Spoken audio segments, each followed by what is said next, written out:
अस्सलाम वालेकुम और मैं आपको खुशामदीद करती हूँ मोरविश कुज़ीन में। आज की वीडियो में मैं आपके साथ शेयर कर रही हूँ फ्रिज और फ्रीज़र को ऑर्गेनाइज करने के कुछ आइडियाज़ और टिप्स।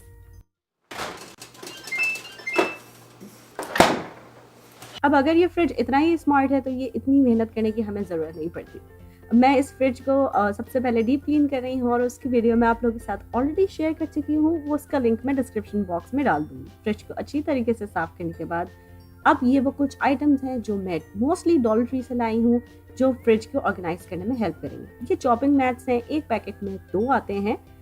मैंने बहुत सारी वीडियोस में देखा है लोग प्लेस मैट्स यूज़ करते हैं, मगर मुझे ये चॉपिंग मैट्स का आइडिया ज़्यादा बेहतर लगा। ये फ्लेक्सिबल है, क्लियर है और ये ईज़िली जो है वो कट जाएँगे किसी भी शेप में।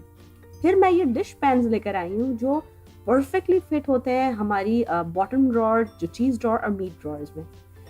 ये हैंडल के साथ कुछ ऑर्गेनाइजर्स हैं, अगेन ये भी मैं डॉलर ट्री से ही लेकर आई हूँ।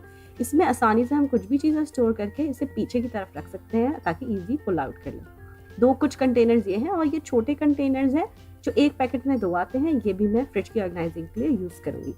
तमाम सफाई के बाद अब मैं सबसे पहले जो शेल्फ को ऑर्गेनाइज करी हूँ वो है मेरी वेजिटेबल ड्रॉअर। कुछ सब्जियाँ इस तरह की गैसेस रिलीज़ करती हैं जो दूसरी सब्जी को ख़राब करने में ख़राब जल्दी कर सकती है।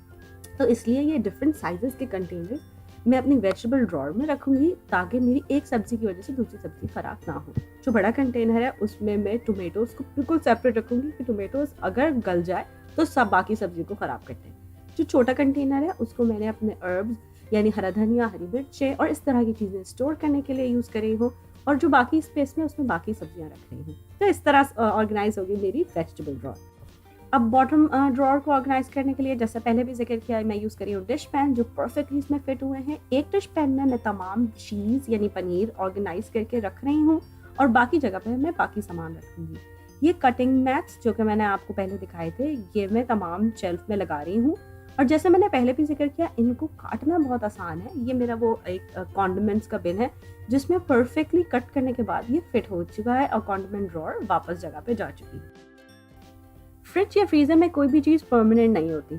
ये जो कंटेनर है इसकी बहुत अच्छी बात यह है कि इसके ऊपर अगर मैं ड्राई इरेज मार्कर से लिखूं तो वो इजीली बाद में चेंज हो सकता है।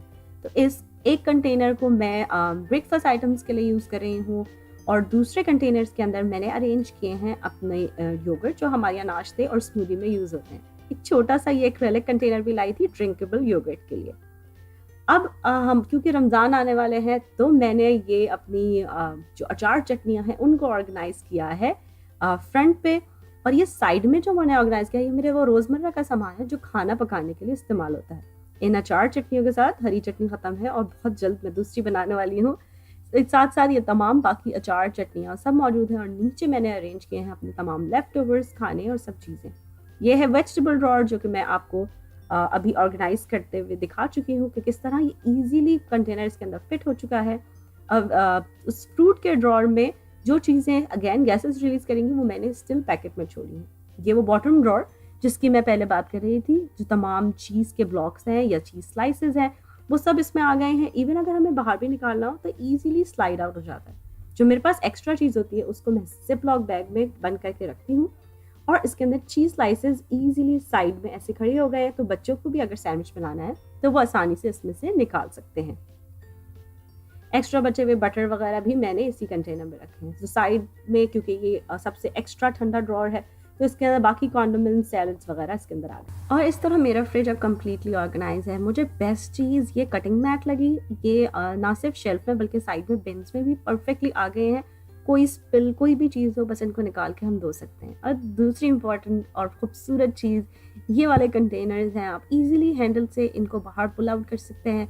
हर चीज़ परफेक्टली अपनी जगह पर है और फ्रिज खूबसूरत भी बहुत लग रहा है। फ्रिज के बाद अब टाइम है फ्रीज़र को ऑर्गेनाइज करने का। टॉप शेल्फ की इस ड्रॉअर में मैं एक साइड पे तमाम ब्रेड्स और डोज रखती हूँ। दूसरे साइड पे पहले मैं ये स्टेकमम कंटेनर यूज़ कर रही थी, मगर अब ये जो कंटेनर मैंने वेजिटेबल ड्रॉअर में रखा था ये यहाँ परफेक्टली फिट हो चुका है तो इसको मैंने चेंज कर दिया है और तमाम जो फ्रोज़न बीन्स और छोले इस तरह की चीज़ें जो हैं वो मैं इस कंटेनर में रख रही हूँ। उसके साथ साथ जो भी फ्रोज़न आइटम्स और जो रमज़ान की थोड़ी बहुत तैयारी मैंने अब तक की है वो सब इसके अंदर जा चुका है। जैसे कि आप देख सकते हैं तमाम चीज़ें इसके अंदर परफेक्टली ऑर्गेनाइज है और इन सब की एक पर्टिकुलर जगह है ताकि ढूंढने में हमें बिल्कुल भी मुश्किल ना हो। ये छोटा कंटेनर जो सेट ऑफ 2 था, इसको मैंने बच्चों की चीज़ों के लिए रखा है। तो तमाम पॉप्सिकल्स और फ्रोजन फ्रूट जो स्नैकिंग आइटम्स है उसके अंदर गए हैं, ताकि बच्चे फ्रीज़र को बिल्कुल डिसऑर्गेनाइज ना करें। मैं आपको पहले ही दिखा चुकी हूँ कि मैं अपनी चीज़ें टोट बैग के अंदर रखती हूँ।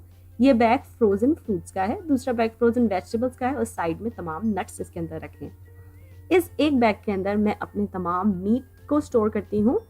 और ये जो आप देख रहे हैं, ये है डॉलर ट्री से लाया हुआ लॉकर बिन। इस लॉकर बिन के अंदर आसानी से तमाम फ्रोजन मील्स चले जाते हैं, जिनको मैं फ्लैट करके फाइल फोल्डर स्टाइल में सेव करती हूँ। मील प्लानिंग की वीडियो मैं ऑलरेडी बना चुकी हूँ और बहुत जल्द आपके साथ ये कंप्लीट डिटेल वीडियो में शेयर करूंगी। इस बैग में है तमाम सी फूड आइटम, ताकि फूड कंटेमिनेट ना हो। तो इस तरह मेरा फ्रीजर भी अब ऑर्गेनाइज है। ये है इसका बॉटम शेल्फ और ये आप देख सकते हैं इसका टॉप शेल्फ। अगर ये वीडियो आपको अच्छी लगी तो प्लीज़ मुझे कमेंट करके ज़रूर बताइए, और इस वीडियो में से अगर कोई भी ऑर्गेनाइजिंग टिप आप अपने घर में यूज़ करें तो प्लीज़ मुझे वो भी ज़रूर बताइए। मेरी वीडियोस को पसंद करने का और उनको सराहने का बहुत शुक्रिया। मुझे और मेरी फैमिली को इस रमज़ान में अपनी दुआ में ज़रूर याद रखिए। अल्लाह हाफिज़। अगर आपको ये वीडियो अच्छी लगी तो इन लिंक्स पे ज़रूर क्लिक कीजिए ऐसी और बहुत सी मज़ेदार वीडियोस के लिए।